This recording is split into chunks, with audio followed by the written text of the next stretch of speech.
अरब के ताबुक शहर में एक कबीला बसता था। उस कबीले का एक बादशाह था जो मूर्ति पूजक था और इस्लाम धर्म से नफरत करता था। उसके दरबार में एक ज्योतिषी था। एक दिन उस ज्योतिषी ने बादशाह से कहा, मैंने सुना है कि हजरत अली बहुत बड़े पहलवान और बेहद ताकतवर हैं। उसकी बात सुनकर बादशाह ने कहा, अगर अली पहलवान हैं तो उन्हें पहलवान के जरिए ही हराना होगा। फिर बादशाह ने अपने लोगों से कहा, जाओ और राज्य के सभी बड़े बड़े पहलवानों को यहाँ बुला लाओ, क्योंकि मैं सभी को कुश्ती लड़वाऊंगा और जो आखिरी व्यक्ति कुश्ती में जीतेगा उसकी कुश्ती अली से होगी। अगले दिन राज्य के सभी पहलवान एक खुले मैदान में इकट्ठा हुए। बादशाह ने सभी पहलवानों से कहा, तुम सब एक दूसरे से कुश्ती लड़ोगे और जो आखिर में जीतेगा मैं उसे इनाम दूंगा। बादशाह की बात मानकर सभी पहलवानों ने आपस में कुश्ती शुरू कर दी। काफी देर तक कुश्ती लड़ने के बाद एक पहलवान ने बाकी सभी को हरा दिया। उसका नाम था फत्ता पहलवान। फिर बादशाह ने फत्ता पहलवान से कहा, तुम थके हुए हो इसलिए कुछ दिन यहीं आराम करो, फिर मैं तुम्हें तुम्हारा इनाम दूंगा। बादशाह की बात सुनकर फत्ता पहलवान आराम करने के लिए विश्राम गृह चला गया। कुछ दिन बाद बादशाह ने फत्ता पहलवान को बुलाया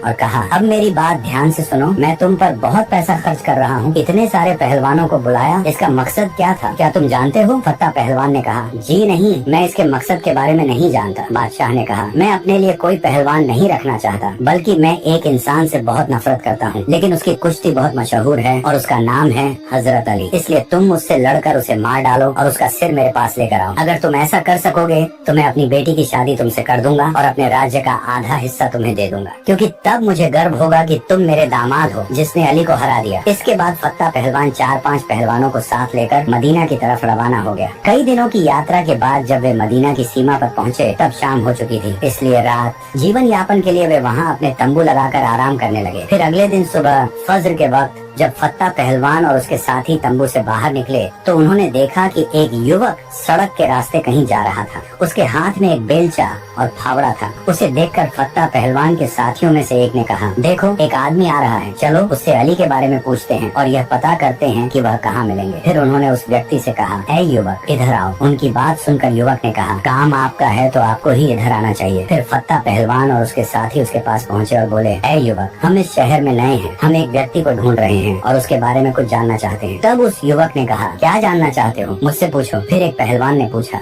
हम जिससे मिलना चाहते हैं उसका नाम है अली इब्न अबू तालिब। तब उस व्यक्ति ने पूछा, क्या तुम पहले कभी उनसे मिले हो? उन्होंने कहा, नहीं। फिर उसने पूछा, क्या तुमने कभी उन्हें देखा है? उन्होंने कहा, नहीं। फिर उसने पूछा, क्या कभी उनका स्वर सुना है? उन्होंने कहा, नहीं। फिर उसने कहा, अली से तुम्हें क्या काम है? फत्ता पहलवान ने कहा, हम उनसे कुश्ती लड़ना चाहते हैं। तब उस युवक ने कहा, तुम क्यों उनसे कुश्ती लड़ोगे? फत्ता पहलवान ने कहा, हमने इस काम के लिए पैसे लिए हैं, अगर मैं उनसे लड़ूंगा तो मुझे बहुत बड़ा इनाम मिलेगा और एक लड़की भी मिलेगी जिसे मैं पसंद कर